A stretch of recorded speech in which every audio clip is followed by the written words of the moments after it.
So hello guys, welcome to my channel Monika Arora blog में आपका स्वागत है। कैसे हैं आप सभी? आई होप आप सभी बहुत अच्छे होंगे, अपने अपने घरों में अच्छे होंगे, स्वस्थ होंगे। मैं भी बहुत अच्छी हूँ। और जैसे कि आपको पता है, अगर मेरा पुराना ब्लॉग भी देखते हुए आ रहे हैं तो आपको पता होगा कि अभी जो है मेरी प्रेगनेंसी जर्नी बस ख़त्म होने वाली है। तो मैंने सोचा कि अब क्यों ना जो है 3rd ट्राइमेस्टर का भी वीडियो बनाया जाए, जो कि अभी जो मेरा चल रहा है वो 39 वीक चल रहा है। तो मुझे ऐसा लगा कि यार बना लेना चाहिए अभी ये वीडियो, क्योंकि उसके बाद पता नहीं कब मैं लेबर में चले जाऊँ, कब मुझे हॉस्पिटल पता चल रहा है मुझे कल ही जाना पड़ रहा है। तो अभी ऐसा कुछ है नहीं सिम्टम कि अभी मेरे को तुरंत के तुरंत जाना पड़े। मेरे ख्याल से तो ऐसा लग रहा है मुझे शायद नेक्स्ट वीक जाना पड़े। लेकिन मैंने सोचा कि यार जल्दी से जल्दी ये 3rd ट्राइमेस्टर का वीडियो जो है वो मैं बना लेती हूँ, क्योंकि उसके बाद मुझे पता है कि मुझे टाइम नहीं मिलने वाला। क्योंकि भाई इधर मेरी बैंड बजी पड़ी है, मतलब हालत ख़राब है, मैं इधर दर्द में और इधर मैं वीडियो तो बना नहीं सकती। और डिलीवरी के बाद जो है बनाने की इच्छा नहीं होती, क्योंकि डिलीवरी के बाद जो है मैं आपको ये दूसरा वीडियो बताऊंगी ना कि मेरी डिलीवरी कैसी हुई, क्या हुआ। तो इसलिए जो है अभी जो है मेरे बेबी का जो है बस आगमन होने ही वाला है। तो मैंने सोचा कि चलो वीडियो बनाया जाए और मेरी 3rd ट्राइमेस्टर की जर्नी कैसे रही आप सभी से शेयर किया जाए। तो बस मैं आज वही शेयर करने वाली हूँ इस व्लॉग में। तो आप लास्ट तक ज़रूर देखिए। एंड जो भी मेरे चैनल पे नए हैं वो please like share and subscribe ज़रूर कर ले मेरे चैनल पे, क्योंकि डिलीवरी वाला ब्लॉग भी तो आपको देखना ही पड़ेगा ना। और ये है कि अगर किसी ने मेरा 1st एंड 2nd ट्राइमेस्टर का वीडियो नहीं देखा तो वो भी आप जाके देख सकते हैं। मैं उसका जो है लिंक है वो डिस्क्रिप्शन में जो है मेंशन कर दूँगी, तो आप वो भी जाके देख सकते हो कि मेरा प्रेगनेंसी जर्नी जो है वो कैसा रहा, क्या क्या हुआ, क्या क्या प्रॉब्लम आई, क्या क्या चीज़ें हुई। तो वो सारी चीज़ें आपको देखने को मिल जाएंगी। एंड स्टार्ट करते हैं, ज़्यादा टाइम वेस्ट नहीं करते हैं, क्योंकि मुझे भी जो है बहुत सारी चीज़ें ऐसा होता है ना कि लास्ट टाइम में भूल जाना होता है। तो मेरे साथ भी अभी ऐसा ही हुआ है कि मैं बहुत सारी चीज़ें भूल गई हूँ। तो अपनी मेमोरी के लिए ही सही, लेकिन वीडियो तो बनाना पड़ता है ना कि हमारे साथ हुआ क्या। एक्चुअली हमें पता ही नहीं होता, क्योंकि मम्मी से भी जब मैं कभी कभी पूछते रहती हूँ ना कि यार उस टाइम में क्या हुआ था, ना मम्मी भी बोलती है याद नहीं है। तो ऐसे ही होता है ना कि जैसे कि अभी मुझे भी 1-2 महीने पिछले का उतना ज़्यादा कुछ खास याद नहीं है, लेकिन मुझे अभी जितना याद है उतना मैं आपके साथ शेयर ज़रूर करना चाहूँगी। तो स्टार्ट करते हैं, टाइम वेस्ट नहीं करते। सो गाइस, ये जो है ट्राइमेस्टर 3rd ट्राइमेस्टर मेरा वो चालू होता है 7, 8 एंड 9th मंथ का, जो कि मैं बताना चाहने वाली हूँ आपको कि क्या क्या हुआ। जैसे कि आपको पता है कि 39 वीक चल रहा है, मतलब 40 वीक्स तक में ऐसा होता है कि 39 या 40 वीक्स में जो डिलीवरी हो जाती है। तो स्टार्ट करते हैं, ज़्यादा वो नहीं करते, क्योंकि भाई लेबर में चले जाऊँ या दर्द में भी थोड़ी देर पहले मतलब ऐसा लग रहा था मुझे वीकनेस लग रही थी। इतना एक्साइटमेंट नहीं था मेरे अंदर कि मैं वीडियो बना सकूं, लेकिन बनाना तो पड़ेगा ना, क्या करें। तो इसलिए स्टार्ट कर रही हूँ। तो स्टार्ट करते हैं 7 मंथ से कि 7th मंथ में मेरे साथ क्या क्या हुआ। तो जैसे कि आपको पता है कि अगर आपने पुराना ब्लॉग देखा होगा तो आपको पता होगा कि 7 मंथ में जो है मेरा हुआ था बेबी शावर का फंक्शन। तो बेबी शावर का फंक्शन होने से पहले क्या हुआ था पहले ये बता दूँ मैं। तो एक्चुअली उस टाइम भी ना मेरी थोड़ी सी तबीयत ऐसे थोड़ी सी बिगड़ी थी, ज़्यादा नहीं बिगड़ी थी। जैसे कि मैंने बताया था कि 4 मंथ में भी जो है मुझे थोड़ी खांसी की प्रॉब्लम हुई थी। तो जैसा 7 मंथ चालू हुआ था ना, तो एक तो बेबी के मूवमेंट जो है वो मुझे बहुत ज़्यादा फील होने लग गए थे अच्छे खासे, कि एकदम बेबी जो है ऐसे यूँ यूँ यूँ यूँ लहरता था टमी में। तो मुझे वो बहुत अच्छा लगता था, ऐसे ऐसे किक करता था, वो पता चलता था, मतलब सारी चीज़ें जो है वो पता चलती थी, जो मुझे बहुत खुशी देती थी। और इतना था कि 7 मंथ में जो थोड़ी सी खांसी हो गई थी मुझे, तो वो भी मतलब ज़्यादा टाइम तक की नहीं थी, क्योंकि मुझे पता था कि जब 4th मंथ में जब मुझे खांसी हुई थी ना, तो मेरे हस्बैंड ने मुझे अदरक का काढ़ा बना के पिलाया था, जिसकी वजह से जो है बहुत जल्दी ठीक हो गया था। तो 7 मंथ में मैंने वही चीज़ फॉलो किया। मैंने अपने हस्बैंड को बोला कि आप प्लीज़ वो बना दीजिए, तो उन्होंने बना दिया था, तो उससे जल्दी ठीक हो गई। फिर ऐसा कुछ नहीं हुआ। उसके बाद पूरी जो तैयारी में चली गई थी बेबी शावर के फंक्शन में, क्योंकि मुझे जो चाहिए था वो बहुत अलग, मतलब चाहिए था कि मेरा जो बेबी शावर का फंक्शन हो बहुत अलग हो, क्योंकि हमारे घर में नहीं होता। मतलब फंक्शन होता है, ये गोद भराई वाली जो रस्म होती है वो होती ही होती है, लेकिन मैंने जो सोचा था कि मेरा बहुत यूनिक होना चाहिए, अलग होना चाहिए। तो उस हिसाब से जो है, अगर आपने नहीं देखा होगा बेबी शावर वाला फंक्शन, तो आप भी जाके देख सकते हो। बहुत अच्छा था, हमने बहुत ज़्यादा इंजॉय किया था। उसका भी लिंक मैं दे दूँगी डिस्क्रिप्शन में, तो आप जाके ज़रूर देखिएगा। तो मैंने जो है ना पूरा सोच सोच के निकाल दिया था 7 मंथ मैं क्या पहनूंगी, मैं मतलब कौन कौन से सॉन्ग होने चाहिए, डेकोरेशन कैसा होना चाहिए, कौन कौन आएगा, क्या क्या होगा। तो ये सारी चीज़ों में जो है ना मैं थोड़ा सा बिज़ी हो गई थी। मतलब 7 मंथ मेरा जो है ऐसे ही चले गया था, क्या बताऊँ। तो बहुत अच्छे से किया हमने फंक्शन, क्योंकि बेबी है भाई। जब बेबी आएगा, अगर अभी देख भी रहा होगा, मतलब ये वीडियो जब वो बाद में देखेगा तो उसको भी खुशी होगी यार, मेरे मम्मी पापा ने बहुत तैयारी की थी। और क्योंकि गोद भराई की जो रस्म होती है बहुत अच्छी रस्म होती है। इसमें क्या है, घर वालों का पूरा सबका आशीर्वाद मिलता है बच्चे को, इसलिए ये जो रस्म होती है गोद भराई की वो की जाती है, क्योंकि गोद में भरा जाता है, सबका आशीर्वाद, सबकी ब्लेसिंग जो मिलती है। तो वो मुझे बहुत अच्छा लगा कि मेरी बेबी को सबकी ब्लेसिंग मिली। तो इसलिए जो है वो बहुत अच्छा रहा फंक्शन जो है। मस्त डांस वांस किए, सारी चीज़ें हुई, मेकअप में काफ़ी ज़्यादा टाइम लगा और डांस वगैरह भी मस्त हुआ। तो सारी चीज़ें सही थी लास्ट टाइम तक, क्योंकि लास्ट में हुआ था, 7 मंथ के लास्ट में हुआ था बेबी शावर का फंक्शन। उसके बाद मैं बता दूं कि ऐसा कुछ तो दिक्कत आई नहीं। उसके बाद चालू होता है 8 मंथ। तो 8 मंथ में ये हुआ, ये सारी चीज़ें परफेक्ट थी। बस इतना था कि थोड़ा थोड़ा जो है मुझे पेन आना चालू हो गया था उस टाइम में 8 मंथ में, जहाँ तक मुझे याद है कि मुझे थोड़ा सा ऐसा टेंशन भी होने लग गया था। मतलब हल्का हल्का जो बोलते हैं ना फॉल्स लेबर पेन टाइप, तो वैसा टाइप आने लग गया था, तो एक 2 मिनट का ऐसा। तो मुझे डर लगता था कि कहीं यार अभी से तो नहीं हो जाएगा, क्योंकि बोलते हैं ना कि 8 मंथ में डिलीवरी जो होती है, मतलब बेबी वो सही नहीं होता है, मतलब थोड़ा रिस्की रहता है, कमज़ोर होता है। तो मुझे ना डर लगते रहता था बहुत ज़्यादा। तो ऐसा हुआ कि जब फॉल्स लेबर पेन आते थे मुझे 8 मंथ में, तो थोड़ा सा डर तो था ही, लेकिन फिर वो थोड़ा थोड़ा करके था, कुछ दिनों तक ही था, आई थिंक 15 डेज के आसपास तक ही था वो। मतलब ऐसा नहीं था कि रोज़ ही आता था मुझे, कुछ दिनों में ऐसा रुक रुक के आया था। तो उसके बाद थोड़ा सा मैंने अपना केयर किया, थोड़ा ध्यान रखा, तो मुझे पता चला, क्योंकि अधिकतर जो है ना मुझे गर्मी से प्रॉब्लम थी। जहाँ तक कि अगर अभी आप देख भी रहोगे, आपको पता है कि इस बार की जो गर्मी है वो गर्मी नहीं, उमस वाली गर्मी है। मतलब आपको गर्मी कम लग रही है, उमस ज़्यादा हो रहा है मौसम में, और मेरे साथ साथ सबको उमस हो रहा है। तो ऐसा लगता था बॉडी में इतनी ज़्यादा गर्मी हो गई, इतनी ज़्यादा गर्मी हो गई है कि वो बर्दाश्त से बाहर हो गया था। मतलब ऐसा लगता था कि बस दिन भर यार एसी में बैठे रहो, एसी की हवा भी कम लग रही थी, और अभी तक लग रही है। मैं सच बताऊं तो मुझे ना अभी तक इतनी गर्मी लगती है कि मैं क्या बताऊं, मैं कहाँ जाऊँ। ऐसा लगता है ना कि मुझे बर्फ़ वाली जगह में चले जाना चाहिए और ठंडे में रहना चाहिए। तो मुझे ऐसा लगते रहता है। हो गया, सबके सब ओढ़ के सोते हैं एकदम मस्त से, और मैं एसी चालू करके सोती हूँ, तो मैं ऐसे खुले सोए रहती हूँ। कम्बल वम्बल कुछ ब्लैंकेट वगैरह कुछ नहीं ओढ़ती एकदम ऐसे, क्योंकि मेरे बस बॉडी को ऐसा लगता है कि ठंडक बस मिलते रहे। तो जैसे मैं हॉल में जाती हूँ, हॉल में एसी तो लगा नहीं है, कूलर लगा हुआ है, तो उसकी जो गर्मी है, मतलब काम कर रहे हो आप, घर का झाड़ू पोछा जो भी काम कर रहे हो, इतनी ज़्यादा गर्मी हो जाती थी कि वो बर्दाश्त से बाहर ही नहीं होती थी। बीपी बढ़ जाता था, जहाँ तक कि मुझे पता है मेरा बीपी बढ़ जाता था बहुत ज़्यादा। तो 8 मंथ में ऐसा भी हुआ था कि मैं घर का काम वगैरह तो मैं करते ही रहती हूँ, अभी तक करती हूँ। 39 वीक चल रहा है ना मेरा, अभी तक मैं घर के सारे काम करती हूँ, चाहे वो झाड़ू पोछा, बर्तन हो, या कपड़े धोने हो, या कुछ भी काम हो। 3rd फ्लोर तक है, ऊपर नीचे सीढ़ी अप डाउन, मैं सारी चीज़ें कर रही हूँ। मैंने अपनी बॉडी को इतना परफेक्ट रखा हुआ है कि कोई भी प्रॉब्लम ना आए, कोई भी प्रॉब्लम ना आए। तो ऐसा हुआ है। तो सारे रिपोर्ट जो होते हैं वो भी सारे सही हैं, क्योंकि हम लोग जाते थे मंथली चेकअप के लिए भी जाते थे हॉस्पिटल, क्योंकि मंथली जाना होता था उस टाइम तक। तो मंथली जाते थे तो रिपोर्ट भी सारी चीज़ें सही आती थी, कोई प्रॉब्लम था ही नहीं। तो मुझे खुशी होती थी, क्योंकि खान पान सारी चीज़ें जो हैं बहुत अच्छी थी, मतलब सही चीज़ें, खाना पीना। मेरे हस्बैंड बहुत ध्यान रखते हैं, मेरा बहुत केयर करते हैं। मैं उनका अगर केयर की बात बताऊँ ना तो ऐसे लंबा बन जाएगा एक वीडियो, तो मैं उतना ज़्यादा नहीं बता रही, लेकिन इतना ही बता रही कि बहुत केयरिंग एंड बहुत लविंग है मेरे हस्बैंड। मेरा बहुत अच्छे से ध्यान रखते हुए आए हैं इस पूरी जर्नी में। मतलब मुझे इतना ज़्यादा खुश रखे हैं ना, क्योंकि बोलते हैं ना कि प्रेग्नेंट लेडी को हमेशा खुश होना चाहिए, कभी उनका मन ऐसा नहीं होना चाहिए कि वो रोए, उदास रहे, क्योंकि उससे क्या है ना बच्चे पे असर पड़ता है बोलते हैं। तो मेरा ऐसा एक भी टाइम नहीं गया कि मैं ऐसे रो के काटूँ या उदासी से काटूँ, ऐसा कुछ भी नहीं गया। तो सपोर्टिंग है यार घर वाले।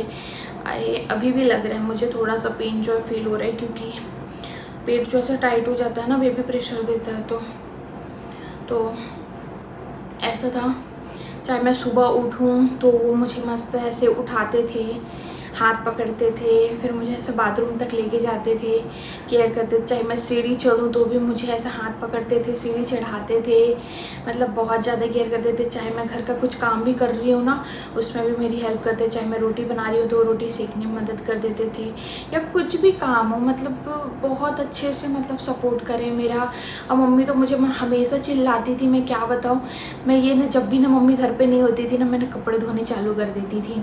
तो मम्मी हमेशा बोलती थी, क्योंकि हम छत पे कपड़े धोते हैं, हमारे छत पे टाइल्स लगा हुआ है, जैसे कि आपको पता होगा अगर देखते रहते हो वीडियो रील्स वगैरह देखते रहते हो, तो छत पे टाइल्स लगा हुआ है। और अधिकतर हम लोग ये सोचते हैं कि छत पे धो और सुखा दो डायरेक्ट, तो कोई नहीं होता, तो मैं अकेले इतने सारे कपड़े धो देती थी सबके। तो मम्मी बहुत चिल्लाती थी, हमेशा डांट खाई हूँ कपड़े को लेके, तो मैं क्या ही बताऊँ। तो मैं बोलती थी नहीं नहीं नहीं, कुछ नहीं हुआ, कुछ नहीं। मैं बहुत ऐसा इतना डांट खाई हूँ, पैर स्लिप हो जाएगा तो, ये हो जाएगा तो। लेकिन अभी पता उस टाइम में मतलब मेरे को ना, मेरे आँख से ना ऐसे आंसू निकलने वाले रहते थे। डांट पड़ रही है इसलिए नहीं, इसलिए क्योंकि अगर यार मैं ससुराल में होती बाई चांस, जैसे कि बहुत सारे लेडीज़ जो होते हैं उनके साथ अधिकतर ये वाली प्रॉब्लम होती है, जो ससुराल में होते हैं। कई लोग समझते हैं, कई लोग के घर वाले समझते हैं, कई लोग के घर वाले नहीं समझते, उनसे काम करवाते रहते हैं, बोलते हैं कि नहीं तुम उठो बैठो, ये करो वो करो, नॉर्मल डिलीवरी होगी, ऐसा होगा वैसा होगा, जैसा भी हो। तो मेरे घर वाले ऐसा मेरे को सपोर्ट करते थे, मेरी मम्मी खासकर। तो मुझे ऐसा लगा मैं बहुत अच्छा है भगवान की दुआ से कि मैं अपनी मम्मी के साथ हूँ।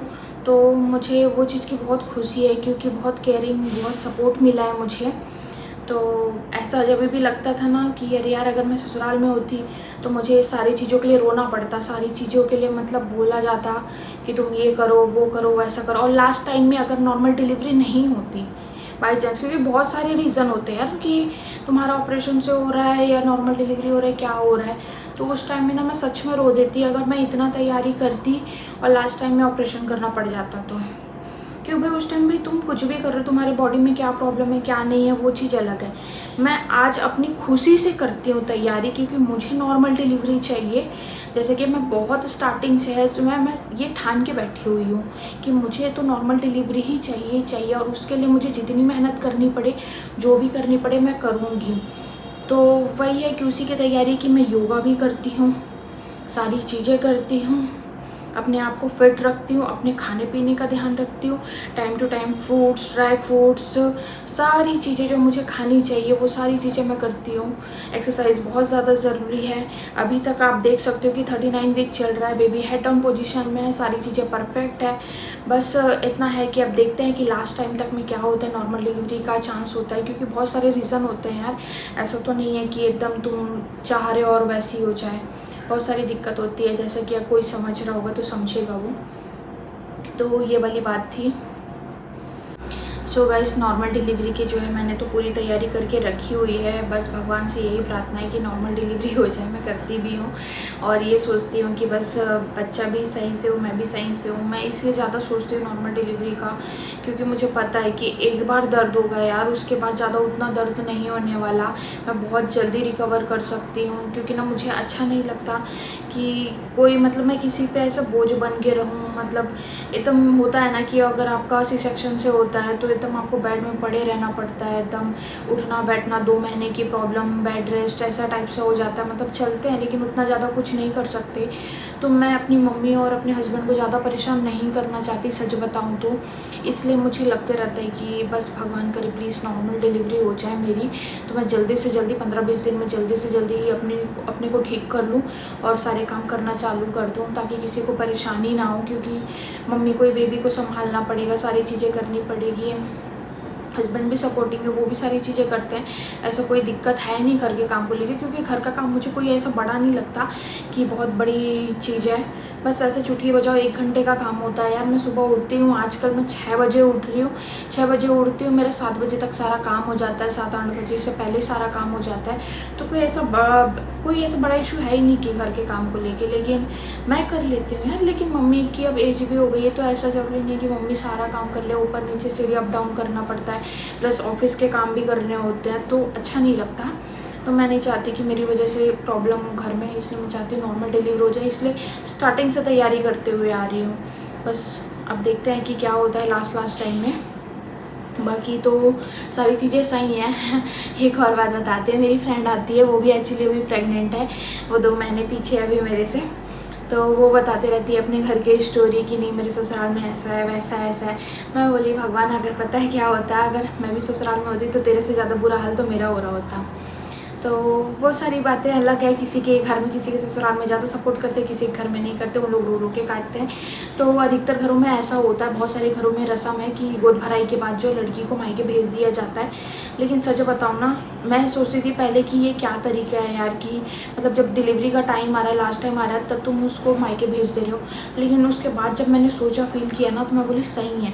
क्योंकि ये इसलिए भी सही है क्योंकि हमारा जो माइंड होता है ना, हम जो सोचते हैं उसका पूरा असर ना हमारे बच्चे पे पड़ता है। अगर हम किसी भी तरीके से अगर स्ट्रेस ले रहे हैं, टेंशन ले रहे हैं, रो रहे हैं, कुछ भी कर रहे हैं, तो उसका पूरा असर हमारे बेबी के ब्रेन पे पड़ेगा, उसके बॉडी पे पड़ेगा। बेबी ग्रोथ नहीं कर पाएगा, उसका माइंड उतने अच्छे से नहीं बन पाएगा। तो ये सारी चीज़ें जब मैंने जानी तो उसके हिसाब से मुझे अच्छा लगा, क्योंकि एक लड़की जो है सबसे ज़्यादा ना सेफ़ और ना बहुत अच्छा मतलब बेटर फील कर सकती है, अपने घर में ही फील कर सकती है। क्योंकि घर का जो माहौल होता है वो रानियों की तरह रहती है, सच बताऊँ तो वो चीज़ें बहुत अच्छी है कि मायके अपने चले जाते हैं, खुश रहते हैं। मेरे ख्याल से तो हमेशा यही करना चाहिए, अपने मायके में रहो भाई। अगर डिलीवरी का टाइम है तो सही बात बोलो, लेकिन हस्बैंड का साथ भी बहुत ज़रूरी है। क्योंकि भाई पूरा आप अपना घर छोड़ के आ रहे हो, तो भाई अगर वो कुछ महीने अगर आपके साथ अगर आपके मायके में रह लेगा तो कोई दिक्कत नहीं होने वाली है। तो ये वाली बात भी, क्योंकि हस्बैंड सपोर्ट बहुत ज़्यादा ज़रूरी होता है। बच्चा आपका भी है तो बच्चा तो उनका भी तो है, तो इसलिए ज़रूरी है। इसीलिए तो मुझे बहुत अच्छा लगा कि मेरे हस्बैंड और मेरी मम्मी मेरे साथ है, तो मुझे ऐसा कोई टेंशन वाली बात हुई ही नहीं। मैं जब भी कुछ भी काम करने जाती हूँ या मैं कभी सामान इधर से उधर उधर से इधर करती हूँ, मुझे तो ऐसे डांट पड़ती है, मतलब प्यार वाली डांट बता रही हूँ कि ये मत कर ऐसा हो जाएगा, वो मत कर ऐसा हो जाएगा। मतलब मैं कुछ करने जाती हूँ तो आ जाते हैं सामने से कि नहीं तू मत कर, तू बैठ जा, हम लोग कर रहे हैं। लेकिन मैं चुपके चुपके सारा काम कर लेती हूँ। ये चीज़ अभी मैं बताई नहीं हूँ किसी को। तो गाइस ज़्यादा मैं अपना ये सारी चीज़ें शेयर नहीं कर रही, बस इतना मैं बता रही हूँ कि हाँ मेरी प्रेगनेंसी जर्नी जो बहुत अच्छी जा रही है। मेरे घर वाले सपोर्टिंग है, एंड 8 मंथ तक का जो भी रिपोर्ट था मेरा वो सारी चीज़ें सही गई। एंड लास्ट में थोड़ा सा डर लग रहा था क्योंकि काम को लेके, तो मैंने फिर बोल दिया कि नहीं यार ज़्यादा रिस्क नहीं ले सकती मैं 8 मंथ तक में, क्योंकि मेरे को नहीं चाहिए कि मेरा बेबी पहले ही हो जाए और वो अच्छे से डेवलप ना हो। तो इसलिए थोड़ा सा ध्यान रखते रखते मैं आई हूँ 8 मंथ तक में। 9th मंथ में एक्चुअली अब मैं आपको बता दूँ कि क्या थोड़ी सी प्रॉब्लम हुई 8 मंथ में एक्चुअली। मैं रुको एक सेकेंड और कुछ बता देती हूँ। 8 मंथ में जो है ना, पहली बार ना मेरा ना मतलब जब बेबी ऐसे लहरता है ना, वो वाली फील, मतलब जैसे दिखता है। हम लोग पहले फील करते थे कि बेबी किक कर रहा है, लेकिन 8 मंथ में ऐसे मैंने ना पहली बार एक वीडियो बनाया जो बेबी मुझे पेट के ऐसे ऊपर से दिखने लगा। तो मुझे इतनी खुशी हुई कि उसके बाद मुझे क्या सबको दिखने लग गया। तो मैंने मम्मी को दिखाया, ये मेरे हस्बैंड को दिखाया, मामी को, सबको दिखाया कि देखो देखो देखो। मैंने वीडियो इतने सारे वीडियो बनाए, ऐसे मोबाइल पकड़ के बैठी रहती थी, हाँ बेबी अब तो मूवमेंट करो, अब तो मूवमेंट करो। तो वो जब भी मैं मोबाइल पकड़ती थी वो मूवमेंट ही नहीं करता था उस टाइम में, फिर मोबाइल छोड़ती थी फिर करता था। तो ऐसा होता था। तो मैं बहुत सारे वीडियो बनाई हुई हूँ, लेकिन वो कुछ टाइम का। लेकिन अभी ऐसे लहरता है, ये ऐसे निकलता है पेट के बाहर से। कल ही हम लोगों ने वीडियो बनाया एक कि देखते हुए कि अरे यार, फिर मुझे ऐसा भी लगता था पता है बीच में कि अरे यार बेबी के पास में जगह नहीं है पेट में, इसलिए उसे भी ना थोड़ा सा होता है ना कि आप एकदम कम जगह में ऐसे कह दो तो कैसे हिलेगा डुलेगा। तो कल तो भाई ऐसे बच्चे के पैर दिख रहे थे बेबी के, तो इसके मामू, इसके पापा, सब लोग, इसकी नानी, सब उसके पैर पकड़ पकड़ के देख रहे थे, हाँ ये बेबी का पैर है। ऐसे करके पैर जब वो निकालता था ना, तो उसके ना ऐसे पैर पकड़ते थे इन लोग, यहाँ ये पैर है।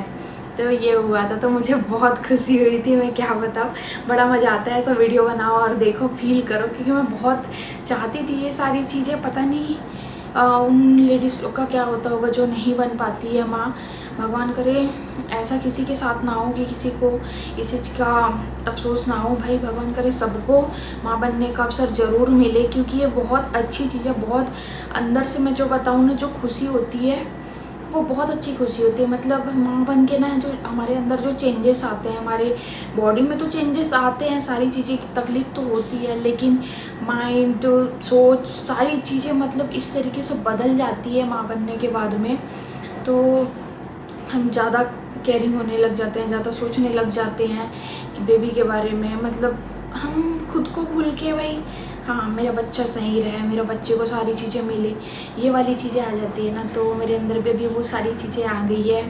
मतलब मैं खुद के बारे में उतना नहीं सोचती। अब मैं नहीं सोचती कि मुझे यार डिज़ाइनर कपड़े पहनने हैं या ये पहनना है ना। मैं अपने लिए आजकल मैं बिल्कुल शॉपिंग नहीं करती, कि अगर देखा जाए तो मैं ये शॉपिंग करती हूँ सिर्फ बेबी की शॉपिंग। मैंने 8 मंथ में पूरे बेबी के सारे शॉपिंग कर लिए थे। सच बताऊँ तो मैंने इतना सारा शॉपिंग कर लिया कि पूरे 10,000 मैंने खर्च कर दिए। सच बताऊँ तो 10,000 इसलिए खर्च करे क्योंकि भाई बेबी के बहुत सारे प्रोडक्ट थे ना, तो भाई उसके कपड़े थे सारे कोम्बो में थे, और जो कि ज़रूरत पड़ने ही थे। मैंने सोचा 9th मंथ में मेरी डिलीवरी भी है, सारी चीज़ें होने वाली, इधर उधर खर्चे ज़्यादा होंगे। तो मुझे पता था 9th मंथ में खर्चा ज़्यादा होगा, इसलिए जो कि हुआ है, ऐसा नहीं है कि नहीं हुआ है, बहुत ज़्यादा हुआ है। तो इसलिए मैंने जो है सारे शॉपिंग जो है मैंने 8 मंथ में ही कर लिए। इतने सारे कपड़े लिए, इतने सारे मतलब जो भी ज़रूरत के थे सारे सामान, सारे बेबी के कपड़े ले लिए, उसे धो के अच्छे से वॉश करके प्रेस लगा के पैक करके रख दिए हैं मैंने।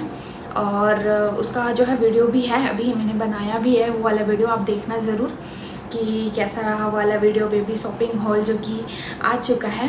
आप ज़रूर देखना कि मैंने क्या क्या शॉपिंग की थी, और सारी अमेज़ॉन से करी थी क्योंकि मुझे लगा अमेज़ॉन बेटर है। क्योंकि जब मैंने एक कपड़े मंगाए मुझे बहुत अच्छा लगा, तो मुझे जो है सारी जितनी भी चीज़ें होती है ना बेबी के सारे प्रोडक्ट, तो मैंने सारे अमेज़ॉन से शॉपिंग कर लिए। बहुत अच्छी क्वालिटी, बहुत अच्छे प्राइस में मुझे मिली, तो मुझे अच्छा लगा। मैं आगे भी जो भी शॉपिंग करूँगी बेबी के लिए वो अमेज़ॉन से ही ले लूँगी, क्योंकि कोई मतलब नहीं ना, मार्केट जा रहे हो उधर उधर भटक रहे हो, कुछ भी कर रहे हो, तो मुझे सही नहीं लगा भटकना बाहर इधर उधर। और सच बताऊँ ना तो मैं बाहर निकलती ही नहीं हूँ घूमने के लिए।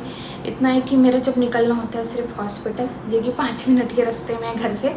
एम्स में हो रहा है मेरा सारा इलाज जो है शुरू से, क्योंकि भाई एम्स तो भाई बहुत बड़ा है ना हॉस्पिटल। मुझे प्राइवेट हॉस्पिटल उतना सही नहीं लगा कि मैं अपना जो है पूरा प्रेगनेंसी का जो भी मेरा जर्नी है वो प्राइवेट हॉस्पिटल में काटूं, क्योंकि नॉर्मल कुछ नहीं होता है गाइस। सच बताऊं आपको, मंथली चेकअप के लिए बुलाया जाता है, बस पूछा जाता है क्या है, कैसा है, ठीक है नहीं है, क्या चल रहा है क्या नहीं चल रहा, बस इतना ही पूछने के लिए वो आपसे एक्स्ट्रा पैसा लेते हैं। कोई मतलब नहीं। मुझे सच बताऊं, मुझे फिजूल खर्चे बिल्कुल पसंद नहीं है। मैं तो बिल्कुल नहीं चाहती मेरे हस्बैंड इतने मेहनत से कमाते हैं और मैं फिजूल खर्च करूँ। हाँ जहाँ ज़रूरत है वहाँ खर्च करना चाहिए, लेकिन फिजूल खर्ची मैं बिल्कुल नहीं करती। तो ये वाली बात थी। मेरा सारा इलाज एम्स में हो रहा है, बहुत कम दाम में हो रहा है। बस इतना लगता है कि हाँ टेस्ट वगैरह के लगते हैं, जो कि बहुत कम हुआ है। 2 से 3 बार टेस्ट हुए हैं, ब्लड टेस्ट भी हुआ है, 2 से 3 बार हुआ है, ज़्यादा कुछ नहीं हुआ है। सोनोग्राफी सारी हुई है, वो भी मेरी बहुत कम प्राइस में हो गई थी, क्योंकि 5 सोनोग्राफी था, जिसमें से जो है एक तो अभी लास्ट वाला जो है वही हॉस्पिटल में हो गया, तो उसका बिल्कुल नहीं लगा। तो 4 सोनोग्राफी जो है मैंने बाहर से करवाई थी, जो कि बहुत कम प्राइस में हो गई थी। एंड बहुत अच्छा रहा। 8 मंथ में जो भी मैंने शॉपिंग करी है वो आप शॉपिंग हॉल में देख लेना कि मैंने क्या क्या शॉपिंग करी है। और आ जाते हैं हम लोग 9th मंथ में। तो 9th मंथ में एक्चुअली गाइस एक प्रॉब्लम हुई, मुझे थोड़ी सी प्रॉब्लम हुई थी, ज़्यादा नहीं। जैसे कि अगर आपने देखा होगा वीडियो, तो 38 वीक वाला वीडियो अगर आपने देखा होगा तो उसमें ये हो गया था कि ना 37 वीक में 37 वीक में जो है मेरे पेट में जिसमें पानी, बच्चा जिस पानी में रहता है ना अंदर, वो पानी जो है थोड़ा सा कम हो गया था। तो इसलिए डॉक्टर ने बोला था थोड़ा सा कि आप अच्छे से पानी पियो, हर 2 घंटे में 1 लीटर पानी पियो। और घोल वगैरह भी दिए थे पीने के लिए, टेस्ट वगैरह भी हुए थे। बाकी तो सारे टेस्ट जितने भी थे वो सारे नॉर्मल थे, मतलब ऐसा कुछ परेशानी हुई नहीं। बस 37 वीक में मुझे यही परेशानी हुई कि बेबी जो है थोड़ा सा कम है, पानी बोल दिया गया था ना, तो मुझे थोड़ा सा डर लगने लग गया था कहीं मेरा ऑपरेशन तो नहीं होने वाला। तो थोड़ा सा बस हल्का सा डर था। तो डॉक्टर ने बोला था पानी पियो, हर घंटे में पियो, नारियल पानी पियो। मेरे हस्बैंड ने बहुत सपोर्ट किया और तुरंत जाके नारियल का पूरा कट्टा उठा के ला लिए। और मुझे नारियल पानी रेगुलर सुबह शाम देने लग गए, और मैंने भी बहुत ध्यान रखा है अपना। तो मैंने भी हर घंटे जो है पिया है पानी, 1 लीटर हर 2 घंटे में पीना था। हाँ हालांकि वॉशरूम भी बहुत जाना पड़ा, तो पानी भी मैंने अच्छे से पिया। और फिर नेक्स्ट वीक मुझे बुलाया गया था कि आप पानी पियो, उसके बाद आके हम आपका अल्ट्रासाउंड करेंगे और देखेंगे कि फिर क्या है कैसा है। तो जब मैं नेक्स्ट वीक गई, 38 वीक पे जब मैं गई, तो मैंने देखा कि पानी का लेवल सही हो गया। तब मुझे राहत आई कि हाय बाई गॉड। तो मुझे ना पूरा 1 वीक ये डर था, है मेरा बच्चा, उसको जगह कम पड़ रही है, वो घूम नहीं पा रहा वो अच्छे से, उसको कैसा लग रहा होगा टमी में, उसको पानी भी कम है, फिर वो कैसे उधर इधर मूवमेंट करेगा। तो मुझे ये डर लग रहा था। लेकिन 38 वीक में जब मेरा हुआ अल्ट्रासाउंड दोबारा, तो उसमें जब सारी चीज़ें सही थी, NST भी हुआ मेरा। तो NST में ऐसा था कि बदमाश जो है ना वो सो रखा है एकदम उस टाइम में। NST के टाइम में मूवमेंट काउंट किया जाता है ना, तो फिर वो ना सोया हुआ था, काउंट नहीं हो रहा था। फिर ना मैं उसको जगा ही उठा, अरे बात करो भाई बात करो, मुझे भी नींद आ रही थी एक्चुअली। तो मैंने इसे उठाया, बात किया, फिर सारी NST में भी सारी चीज़ें सही निकली, रिपोर्ट भी मेरी सही हो गई और पानी का लेवल भी बढ़ गया अच्छे से। तो मुझे कोई दिक्कत नहीं हुई। जैसा कि अभी वीक में जाना है, तो मुझे अभी 39 वीक भी में अभी जैसा चल रहा है, तो मुझे उसमें भी जाना है। और एक दिक्कत हुई थी गाइस, मैं बता रही हूँ, अभी ना जब मेरे को ब्लड टेस्ट करने के लिए बोले थे ना कि सारी चीज़ें जैसे ग्लूकोज वगैरह का टेस्ट करना है, HIV वगैरह सारी चीज़ें, बहुत सारी ऐसी लंबी चौड़ी लिस्ट होती है। लास्ट टाइम में आपका देखा जाता है कि सारी चीज़ें परफेक्ट है कि नहीं। तो ब्लड टेस्ट हुआ था ना गाइस, तो ये था कि सुबह जाना था। खाली पेट होता है ग्लूकोज वाला जो टेस्ट होता है, हर आपके 1 घंटे बाद होता है टेस्ट। तो टेस्ट होते होते सुबह से मुझे जो है 12 बज गए थे और 12 बजे तक जो है मुझे इतनी भूख लग गई थी, क्योंकि हम लोग हॉस्पिटल जो होता है वो 8 बजे खुलता है। तो 8 साढ़े 8 बजे जब हम लोग गए, फिर टेस्ट हुआ, फिर उसके 1 घंटे बाद दोबारा टेस्ट हुआ, फिर उसके 1 घंटे बाद दोबारा टेस्ट हुआ। तो ऐसा हुआ था सारा टेस्ट। तो ये सब करते करते 12 बज गए थे। मुझे इतनी ज़ोर से भूख लगी थी, जब मैं घर आई ना मेरे हाथ ऐसे काँप रहे थे, ऐसे काँप रहे थे। मतलब रोटी तोड़ के खाने में जो है मुझे ऐसा घबराहट सी हो रही थी, क्या बताऊँ, मैं खा नहीं पा रही थी। जैसे करके फिर मुश्किल से जैसे पेट में गया खाना, 4 रोटी खाई मैंने और पेट मेरा जब भरा तब जाके मुझे राहत मिली।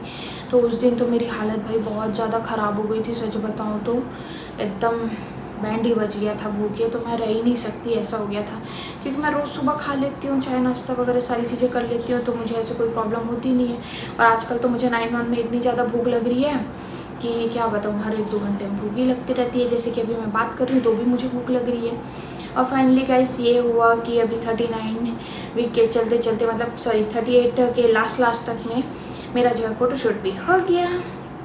जैसे कि मैं बहुत एक्साइटमेंट, मतलब बहुत ज़्यादा एक्साइटेड थी कि मेरा जो है pre baby shoot, maternity shoot हो। लेकिन मैंने बहुत सारी चीज़ें सोच के रखी थी कि ऐसा सूट होना चाहिए, वैसा सूट होना चाहिए, मैं ये कपड़े पहनूंगी, वो कपड़े पहनूंगी।